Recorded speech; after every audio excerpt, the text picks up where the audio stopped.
Olá, amigos do canal O Importante é Saber. Estou muito feliz de estar aqui hoje conversando com vocês, voltando à playlist livros. Nossa, quanto tempo, né, gente, que eu não falo de livros, né? É um assunto que eu gosto tanto, eu leio tanto. E venho para pagar uma dívida. Conforme eu já falei com vocês aí no último vídeo, dessa playlist, claro, eu dividi, né, o autor Ivan Santana em dois vídeos, né? O primeiro, eu falei de 3 livros dele, já mencionados. Se vocês quiserem depois eu mostro para vocês aqui, vai constar o link aqui em cima do primeiro vídeo. E agora eu vou falar dos últimos 3 livros dele que eu tenho, tá? São 2 livros relacionados a acidentes aéreos, que é um tema que o autor é muito bom, muito meticuloso na sua investigação. E o outro livro não tem nada a ver com acidente aéreo, é totalmente fora da linha de atuação dele que eu sempre li.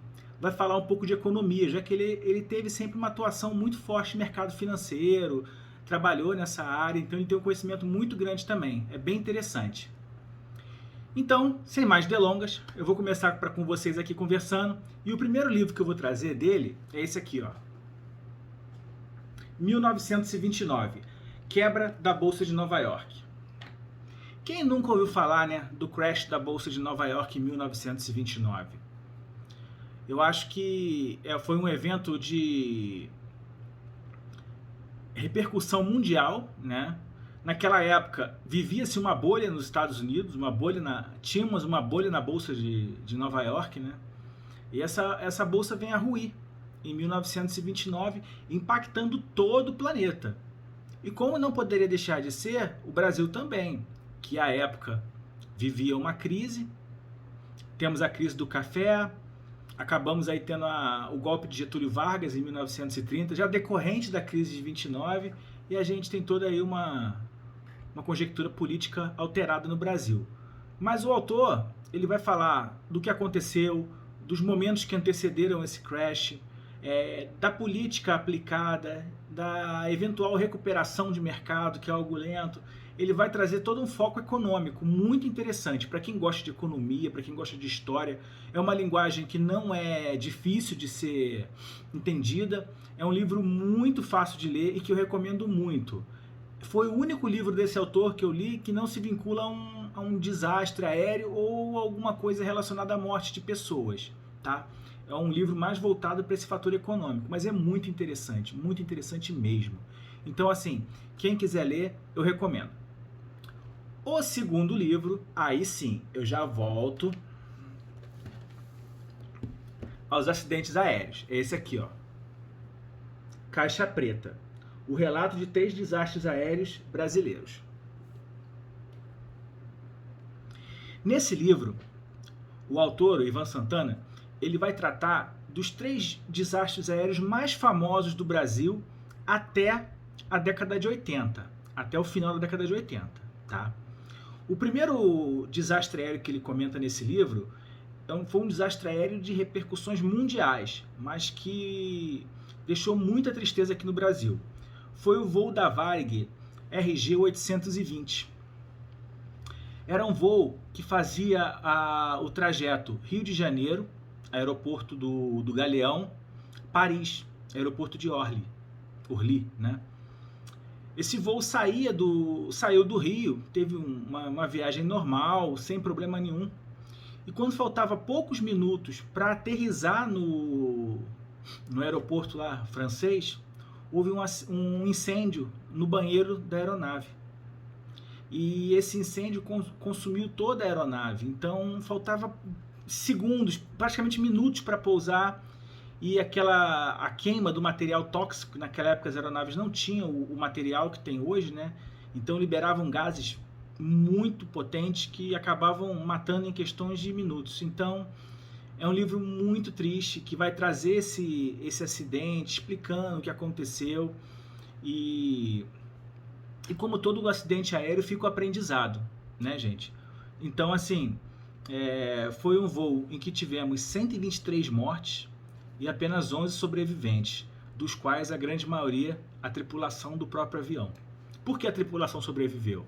Porque a tripulação, quando percebeu que já não tinha mais o que fazer, correu para frente, para a cabine do piloto, que naquela época não ficava trancada como fica hoje.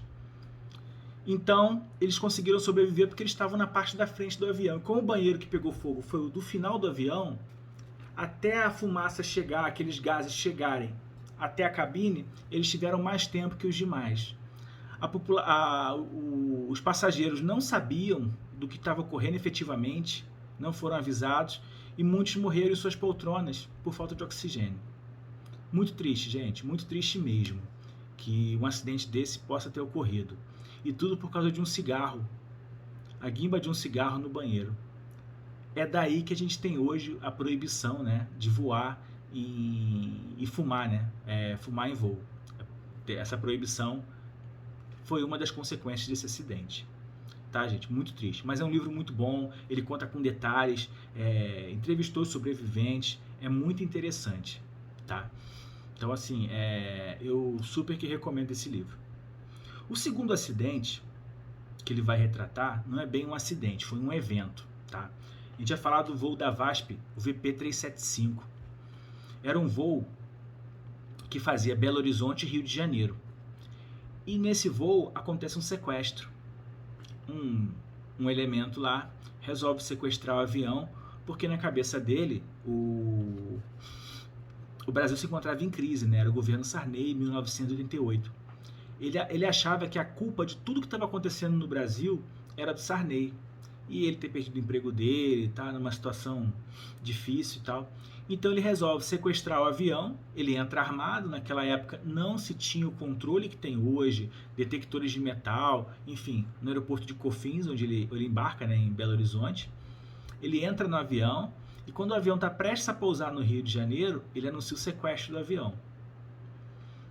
Isso passou na imprensa na época, ficou famoso o caso.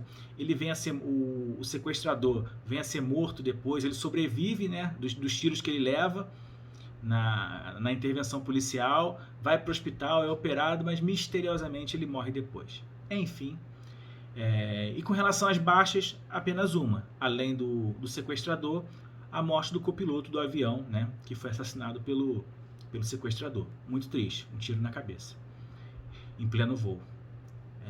Também ficou um aprendizado, né, a questão de detectores de metais, uma pessoa não pode entrar armada num avião, muito interessante.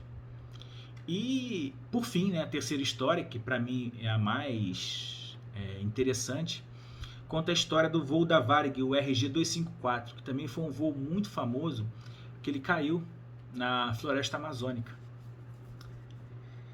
Esse voo que fazia o trajeto Marabá-Belém, ele se perde por um erro de coordenadas na época, né? Não tínhamos o sistema de GPS que tem hoje, a gente está falando de 1989. E esse voo se perde, o piloto começa a rodar em círculos e por fim acaba o combustível e ele cai à noite em plena floresta amazônica. Gente, que loucura, né? E acho que Papai do Céu estava de plantão aquele dia, porque apesar de todo esse enredo, né, trágico, você já pensa, não sobreviveu ninguém, né? Muito pelo contrário, a maior parte da tripulação e dos passageiros sobreviveu. Muito interessante. Esse voo, ele teve 42 sobreviventes e 12 mortos. Apenas, né? Pela gravidade do acidente e da queda, né? Mas o piloto foi muito bem orientado, né? Seguiu os manuais da aeronave e tal, e conseguiu pousar meio que em segurança, né?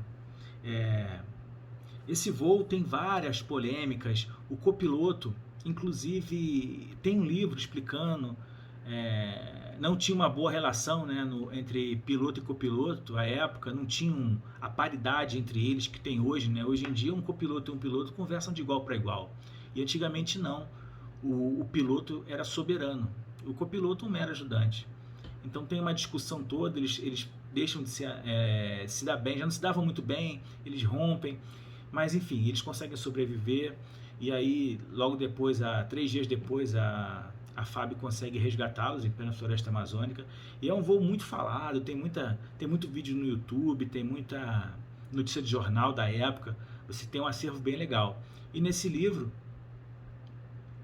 o Ivan Santana traz detalhes, conversa com sobreviventes, é bem interessante, tá, gente? Também recomendo muito. E por fim, o último livro é esse aqui, O Perda Total, também do Ivan Santana. Nesse livro, ele vai contar os 3 principais acidentes, né, em número de mortes que ocorreram na aviação brasileira.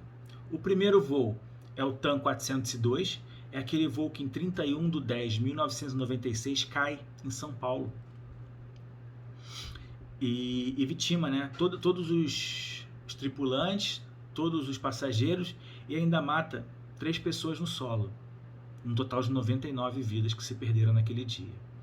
E esse voo, gente, é muito marcante para mim também. Você fala assim, por que é marcante? Conforme eu disse, esse voo ele ocorreu dia 31/10/1996, com um avião da TAM.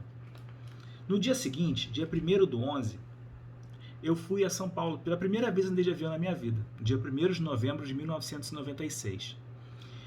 Na época eu morava no Rio de Janeiro, e fui a São Paulo para ver a exposição dos automóveis, né, que é aquela feira que tem em São Paulo, dos veículos, das novidades, né, de motos, carros, enfim. E eu fui. E foi no dia seguinte ao acidente. Então, quando passava assim próximo ao pouso, você via tudo destruído, uma coisa muito triste. E eu tive medo, né? Porque assim, eu era um adolescente, tinha 17 anos, e de repente, o primeiro voo, no dia seguinte é um desastre daquele, né? Que vitimou quase 100 pessoas, você fica meio com medo. Mas a vontade de ver os carros, de conhecer, era tão grande que eu acabei embarcando e, graças a Deus, deu tudo certo. Mas me marcou muito porque eu vi o que aconteceu nesse dia 1º de novembro, que foi no dia seguinte, né? Ele estava tudo destruído, enfim, foi muito triste. Mas é um voo que, por conta disso, me marcou muito. Nesse voo, foi uma falha da aeronave, né, do reversor. Não teve culpa do piloto, muito pelo contrário. E foi um dos casos que tiveram que ser revistos aí, projetos de aeronave, enfim, a Fokker teve alguns problemas nesse primeiro voo. O segundo voo, acho que foi o acidente mais repercussão teve no Brasil.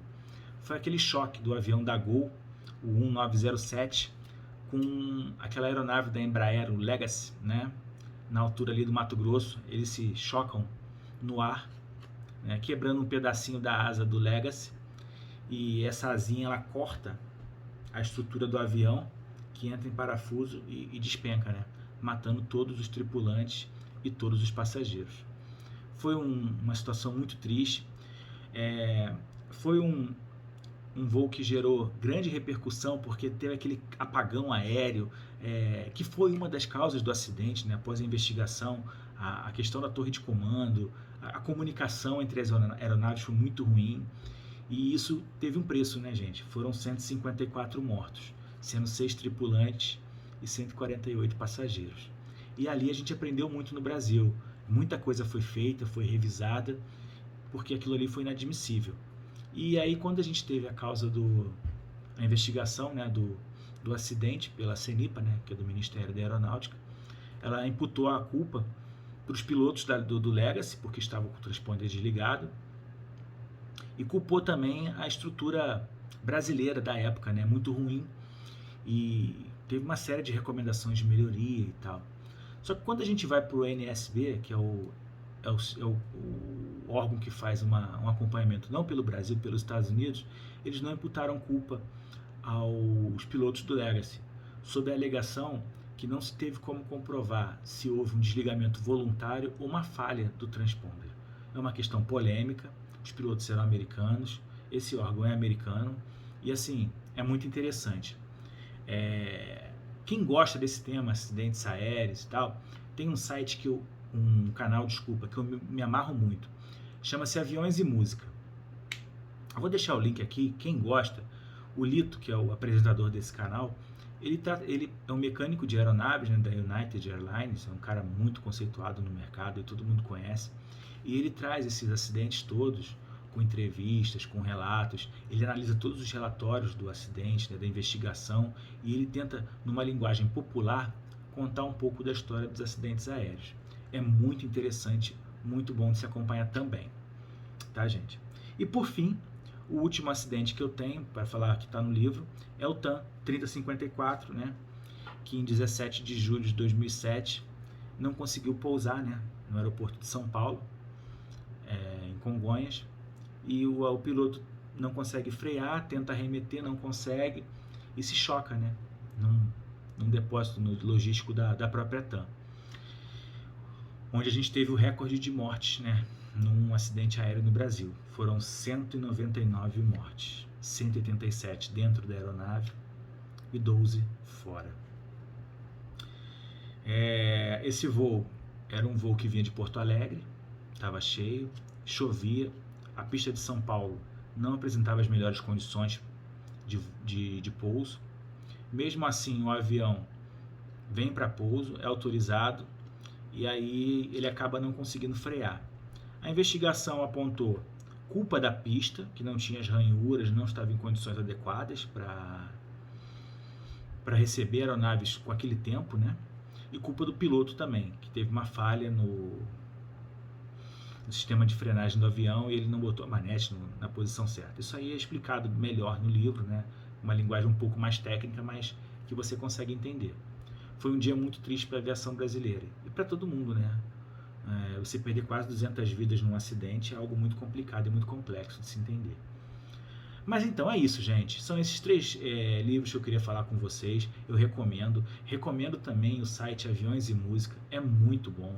Eu estou assistindo mais de 700 vídeos dele direto, não estou parando, porque vale a pena. É um conteúdo de qualidade. Eu, particularmente, gosto muito dessa questão de acidentes aéreos, de entender, de ver aonde melhorou, o que poderia ter sido feito, o que não foi feito. Eu acho muito interessante. E para quem gosta, fica a dica aqui, tá bom? O vídeo está ficando longo, eu vou ficar por aqui. Um forte abraço a todos, muito obrigado. Quem gostou, dá um like, compartilha, passa para um amigo, dá uma ajuda aí, por favor, é o que eu peço. Obrigado a todos, gente. Até.